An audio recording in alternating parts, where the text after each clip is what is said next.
米埔自然保護區喺12月錄得多宗鳥類發現個案，牽涉範圍極廣，覆蓋380公頃嘅濕地，涉及多個物種。我哋就立即睇下米埔發生緊咩事。佢係黑臉琵鷺，鳥類學家有時會叫佢做皮皮。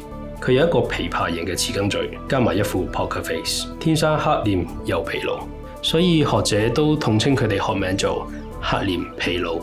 嗱，我哋睇下呢一隻大白鷺，一班皮皮群情洶湧咁圍埋嚟揾食，嚇到佢個心都嚟一嚟，暫時唔敢輕舉妄動。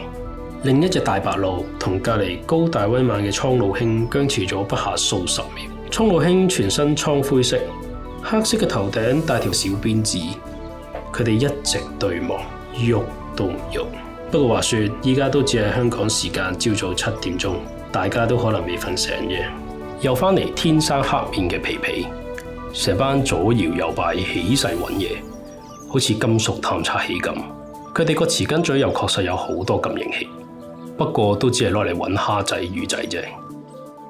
望落去呆頭呆腦咁，如果揾嘢食輸咗俾皮皮，咪變咗輸大字。左邊呢隻蒼鷺應該心諗：喂，有冇咁難捉啊？冇人睇。呢隻皮皮心諗 ：Help！ 條魚我㗎，要魚自己捉啦，唔好追埋嚟啊！可惡，一時緊張就失之交臂啦。曾經的這麼近，那麼遠。呢一隻埋頭苦幹嘅黑臉琵鷺，經過一代又一代父母悉心栽培，棉乾絮濕咁湊大，終於成功脫貧。瀕危個瀕啊！事關黑臉琵鷺今年係 IUCN 紅色名錄上面嘅評級，正式由瀕危下調至易危，總算喺社會上面出人頭地。啊，唔係，係自然保育界先啱。睇睇呢邊嘅機位。呢班游下嘅鴨仔叫做赤頸鴨，可以明顯見到佢哋條頸係紅色嘅。正所謂近朱者赤，近墨者黑。相信佢哋係一班品格非常良好嘅鴨仔嚟嘅。呢兩隻赤頸鴨揾食都姿態優雅，又有節奏，好似跳緊韻律泳。赤頸鴨通常會直接將個頭同上半身插入水入邊揾食，形成倒樹衝嘅動作。我哋目測佢嘅核心肌群，應該非常強勁，可以考慮參加下屆韓國舉辦嘅體能之巔，話唔定可以為鴨界爭光。跟住落嚟係另一班鴨仔嘅巡禮，即將為你介紹米埔基圍經常出沒嘅兩種鴨仔。首先有皮嘴鴨，佢一身嘅造型簡直就係 fashion 界嘅天花板。佢哋經常3、5成群聚埋一齊，突然就會嚟場激烈嘅比賽。呢個畫面就好似兄弟等我啊！皮嘴鴨同樣會喺水面上面游動，揾食嘅時候將頭直接插喺水入邊，趌起個屁屁。相比起赤頸鴨，佢哋嘅持久力就一般咗啲咯。核心肌群似乎冇咁強大喎。食飽飽，拗個痕，又過一地。誒？咩潛咗落水？哦，原來係一隻鳳頭潛鴨，兩隻先啱。佢哋就係我哋要介紹嘅另一種鴨。鳳頭潛鴨亦都係水上活動愛好者，鍾意清澈而深邃嘅環境，喺陸地上面行動就非常笨拙咯。雄性嘅鳳頭潛鴨接近全身黑色，配搭住一個倜儻不羈嘅比比鳥頭，仲留咗條辮仔，唔通佢就係鳥界嘅周柏豪？佢哋可以長時間潛喺水底揾食。最鍾意就係水入邊嘅貝類同軟體動物，一個翻身又消失咗。師兄，你又潛水喎？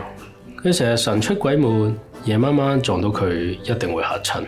潛咗排水都要露下面見下 friend 嘅。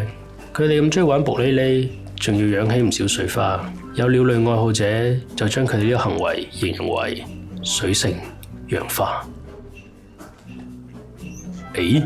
一位不速之客悄然嚟到佢背後，佢嘅警覺性明顯不足。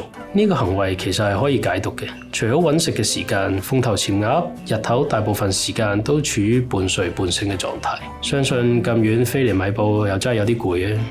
係啊，據你識飛嘅，唉，伸個懶腰先。畫風一轉嚟到金黃色嘅稻田，斑紋鳥係一種經常三五成群出沒嘅雀仔，個樣有啲似麻雀。區分佢哋嘅關鍵在於觀察佢哋腹部嘅鱗狀斑紋。1、2、3、4，四位聚友終於共聚一堂，啱啱湊夠一台，今鋪仲唔到我食。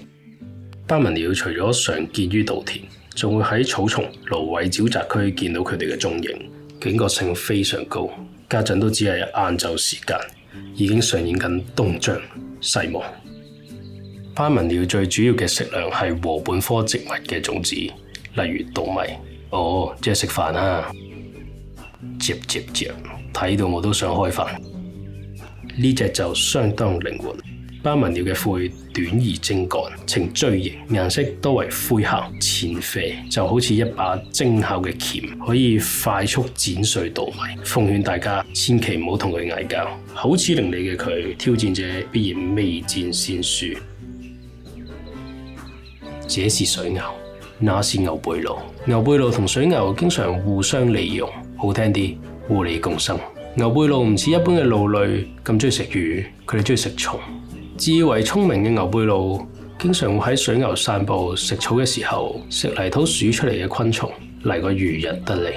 但其實水牛都冇咁蠢嘅，因為知道餵食嘅牛背鷺一定會喺佢背上面食寄生蟲，自己可以慳翻啲力，拗少啲痕，減少感染機會，所以咪經常一齊揾食咯。呢個形影不離，像極了愛情。OK。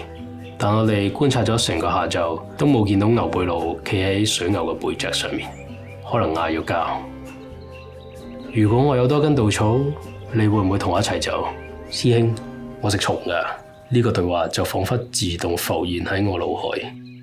真正嘅默契勝過頻繁嘅相聚。有一種友誼，就係佢鍾意企喺我背脊度。動物專家試圖解說，能成為密友，大概仲帶着愛。